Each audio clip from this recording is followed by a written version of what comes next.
Consider a cylinder of mass m resting on a rough horizontal rug that is pulled out from under it with acceleration a perpendicular to the axis of cylinder. What is the friction F at the point P? It is assumed that cylinder does not slip. So let's the diagram and the options given. तो ये हमारे सामने question है कि एक रग है, कपड़ा जिसे कहते हैं, उसके ऊपर एक रफ सा कपड़ा होता है, उसके ऊपर एक स्फेरिकल बॉल रखी है, सिलेंडर रखा है, sorry it's a cylinder actually, और हमें जब झटके से इसको हटाया तो उस वक्त इस पॉइंट ऑफ कांटेक्ट का हमें एक्सेलरेशन फाइंड करना है, हमें फाइंड करना है what is the friction at the point of contact, not the acceleration.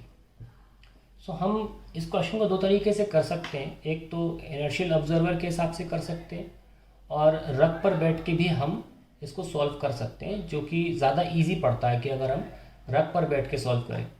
हमेशा ध्यान रखिए कि फ्रिक्शन बेस्ड क्वेश्चंस में बेटर रहेगा कि आप हमेशा उस फ्लोर पे रहें जिस पे फ्रिक्शन लग रहा है और जो कांटेक्ट में है पॉइंट के, जो बॉडी मूव करने वाली है. इस फ्रेम में भी हम करेंगे क्वेश्चन को definitely as a method 2. I will add that as the second part, but अभी हम फ्रेम ऑफ द रग के फॉर्म में कर लेते हैं. तो जैसे ही हम रग पे नीचे जो रग को मूव कराते हैं एक एक्सेलरेशन ए से, तो इस पर एक सूडो फोर्स लगता है, mass of the cylinder and A, क्योंकि रग पर जो आप फोर्स लगा रहे हैं, जो एक्सेलरेशन प्रोड्यूस हो रहा है उस फोर्स की वजह से वो ए है, और इसकी वजह से सूडो फोर्स लगता है, क्योंकि हम अभी किस फ्रेम पर है, हम एक्सेलरेटेड फ्रेम पर है, और इसलिए हमें हक मिलता है कि हम सूडो फोर्स लगा सकें, क्योंकि हम तो रग के साथ आगे चले जाएंगे और ये जो बॉल है, सॉरी सिलेंडर है, ये ड्यू टू इनर्शिया रहेगा अपनी ही पोजीशन पर, क्योंकि रग हमारे साथ आगे जा चुका है. हमें महसूस होगा ये बॉल पीछे जा रही है, बॉल नहीं सिलेंडर, तो हम इसके मोशन को जस्टिफाई करने के लिए सूडो फोर्स पे लगा देंगे. एट द सेम टाइम ये रोटेट भी कर रही है, तो दो तरीके के मोशंस हो रहे हैं इसमें. तो इसके ऊपर एक एक्सेलरेशन है, एंगुलर एक्सेलरेशन अल्फा ऐसे प्रोड्यूस होगा, जिसकी वजह से इसमें एक्सेलरेशन टेंजेंशियल a1 इस पॉइंट पर होगा.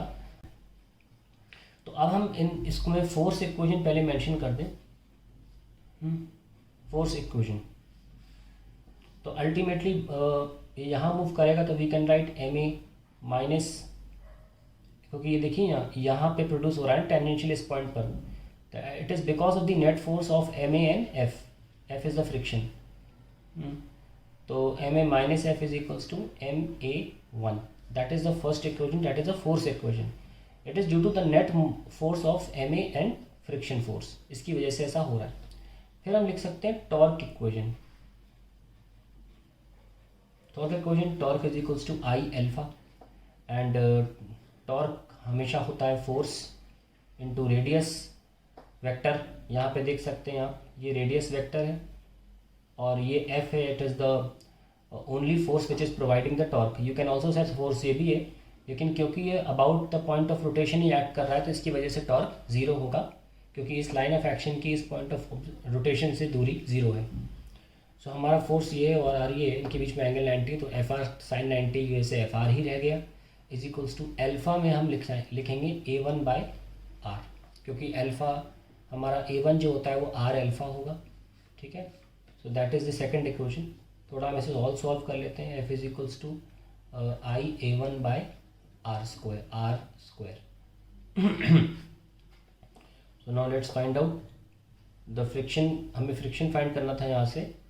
पहले आई को भी खोल लें. हमारा एक कैसे सिलेंडर है, नॉर्मल सिलेंडर है, तो एम आर स्क्वायर बाई 2 लेना ही पड़ेगा. अगर नहीं गिवन होता है तो हम सॉलिड सिलेंडर ही लेते हैं. ये लीजिए, तो आंसर आ गया M A one by 2. That is the friction, and you can also write M A one as 2 F. ठीक है, सो ये हमारा आंसर आ गया. यहाँ पे एम ए वन यहाँ पर रख सकते हैं. M A is equals to F plus M A one की जगह 2f, so M A by 3 is equals to F. That is the answer to the question, and M A by 3 is the option. It's a very good question, and of recent इस तरीके के questions online form में आते हैं, तो ऐसे questions की अच्छी से प्रैक्टिस करें. अभी मैं इसका मेथड 2 डालूंगा in the next video. Consider a cylinder of mass m resting on a rough horizontal rug that is pulled out from under it with acceleration a perpendicular to the axis of cylinder. What is the friction at the point P? It is assumed that the cylinder does not slip. The options are, so we have been given a rug on the floor और उसके ऊपर एक cylinder रखा हुआ है. Okay, cylinder. हमने ये question अभी इसके पहले वाले वीडियो में नॉन इनर्शियल फ्रेम में रहकर किया था, यानी कि हम रग पे बैठे हुए थे.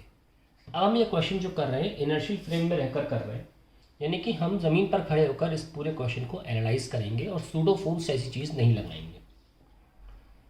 तो सबसे पहले तो जैसे ही आपने इसको मूव करा, मैं फ्रिक्शन का तरीका बताता हूँ लगाने का, कैसे लगाते हैं. दो बॉडीज एक दूसरे पे रखी, उनके कांटेक्ट पे फ्रिक्शन है. आप ऐसा मान लीजिए इस दुनिया से फ्रिक्शन जा चुका है, तो बॉडीज़ क्या करेंगी, स्लिप करेंगी एक दूसरे से.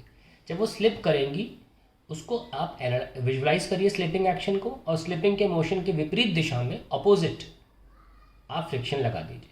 तो बताइए जब आप ये यहाँ मूव कराओगे तो ये ब्लॉक, ये सिलेंडर कहाँ जाएगा, पीछे. यस और नो. और झटके से करोगे ना तो पीछे जाएगा, और फिर आप फ्रिक्शन कहाँ लगा दोगे, इसी सिलेंडर पे आगे की तरफ. तो अल्टीमेटली पता लग गया हमें कि फ्रिक्शन एक्चुअली में इस सिलेंडर पे कहाँ लग रहा है, इस तरफ. और ये फ्रिक्शन जो है ये इस बॉडी को आगे की तरफ मूव कराएगा. Friction is equals to, it will provide the mass of the cylinder which is given as m into acceleration. और ये एक्सेलरेशन इस बॉडी का एज अ लीनियर एक्सेलरेशन होगा, जिसको हम सेंटर ऑफ मास का एक्सेलरेशन भी बोल सकते हैं. Let me call it MACOM. Okay, now ये बात ध्यान रखें, जिस तरीके से रोलिंग मोशन में दोनों प्रकार की वेलोसिटीज़ होती हैं, एक तो सिंपली v भी होती है कॉन्टैक्ट पॉइंट पर, एक r ओमेगा भी होती है. हमें ये भी ध्यान रखना है कि एक्सेलरेशन में भी ऐसा ही होता है. तो यहाँ पर जो हमें एक्सेलरेशन मिलेगा ओवरऑल इस पॉइंट पर, मान लीजिए इसको p बोला गया है सवाल में, पॉइंट p पर जो फाइनल एक्सेलरेशन होगा वो सिर्फ ACOM नहीं होगा, साथ में क्योंकि ये रोल करेगी, रोटेट करेगी, आर अल्फा भी एक्सेलरेशन होगा. और ये जो एक्सेलरेशन पॉइंट पी पर है ये दोनों का सम होगा. इस पॉइंट पी की बात की जा रही है.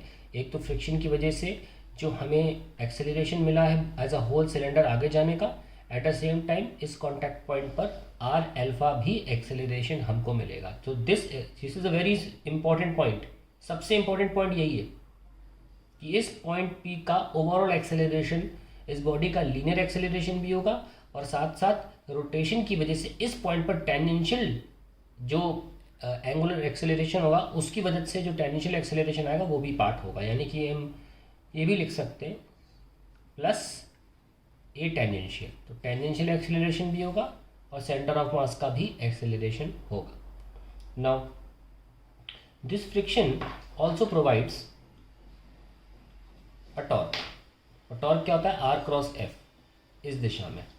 सो torque is equals to I alpha and this torque is F R is equals to I alpha.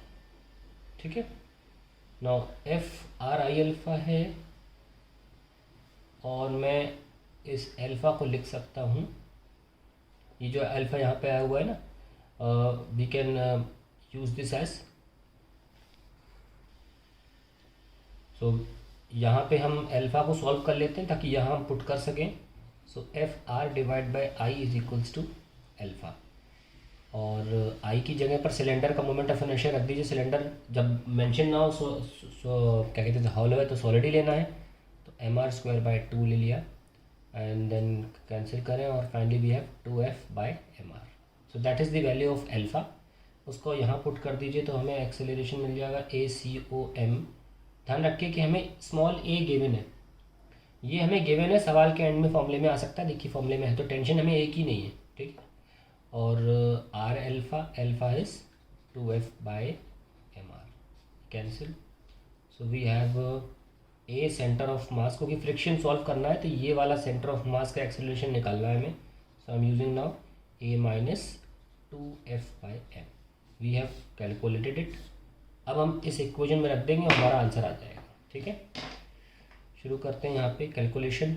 f is equals to m times a minus 2f by M. f is equals to ma minus 2f.